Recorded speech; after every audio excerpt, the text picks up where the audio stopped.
Hola, ¿cómo les va? Soy Adrián Puente y este es mi canal de YouTube, Telemétrico F1. Se viene Brasil, se viene San Pablo y se viene el circuito de Interlagos, el cual se los presento. No nació como circuito este lugar, un predio en las afueras de la gran ciudad que había sido originalmente concebido como un lugar de paseo, como un lugar para los turistas.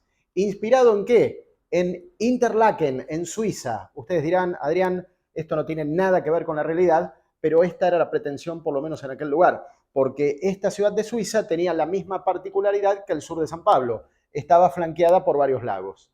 La cuestión es que con el correr del tiempo las ideas cambiaron y se fueron para otro lugar, un lugar muy diferente. ¿Por qué? Porque estaba madurando la posibilidad de hacer carreras en Brasil.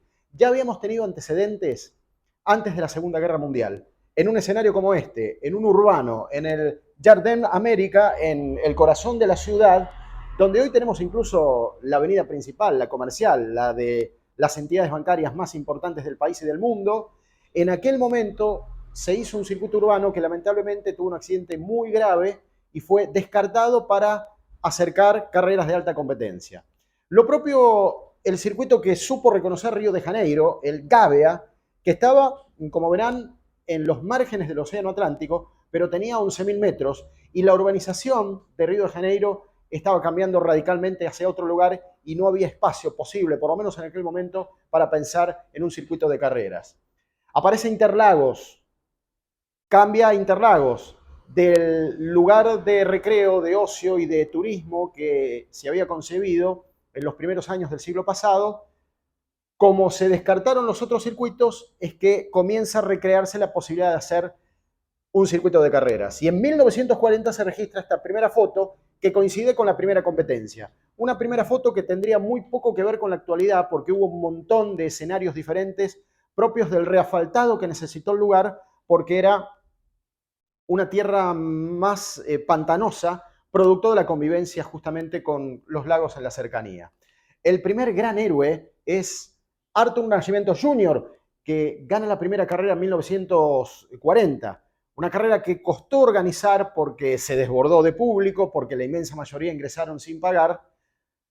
Algo muy latinoamericano de todas maneras, las fallas de la organización, pero la carrera se llevó adelante y pusieron la piedra fundamental para lo que después sería un acercamiento hacia la Fórmula 1 contemporánea.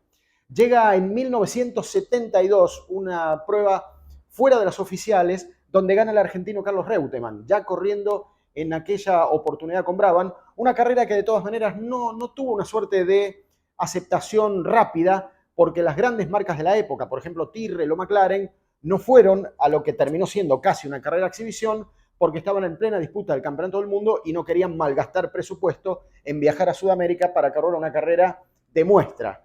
De todas maneras, esto no le quitó valor a la victoria de Carlos Reutemann en aquel 1972. Un año después se iba a correr por primera vez y oficialmente el Gran Premio de Brasil.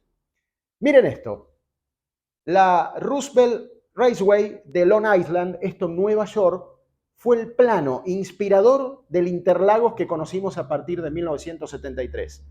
Y las imágenes no me dejan mentir.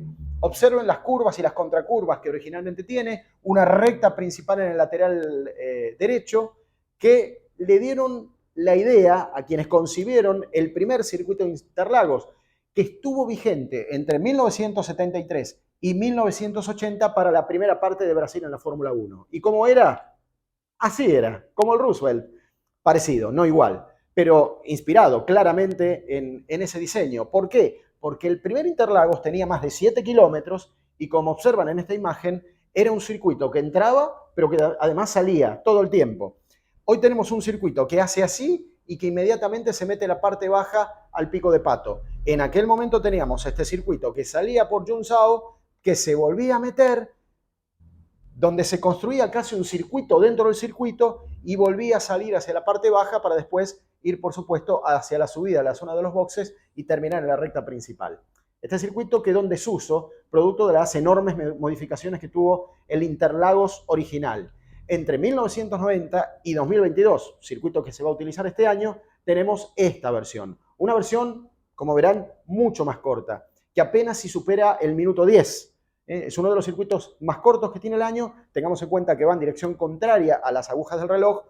También es uno de los pocos que propone este nivel de desafío, pero como se ve, la versión original, que incluía todo un circuito dentro de este sector, ya prácticamente no está. Entonces tenemos la parte alta del circuito de 43 metros de altura aquí, y después ya empieza a bajar hacia la recta opuesta y enseguida nos metemos hacia lo que es un gran desafío, el sector número 2, muy lento, sobre 800 metros de altura a nivel del mar. Otra vez la altura vuelve a ser fundamental como lo fue en México, en otra dimensión, pero con una puesta a punto muy diferente si tenemos en cuenta que la carga que habitualmente tenemos en la parte izquierda del auto, pasamos a tenerla ahora en la derecha, porque justamente la dirección del circuito exige justamente poner alerta sobre este detalle técnico que va a ser clave a la hora en particular de tener muy buena tracción en la subida hacia la recta principal.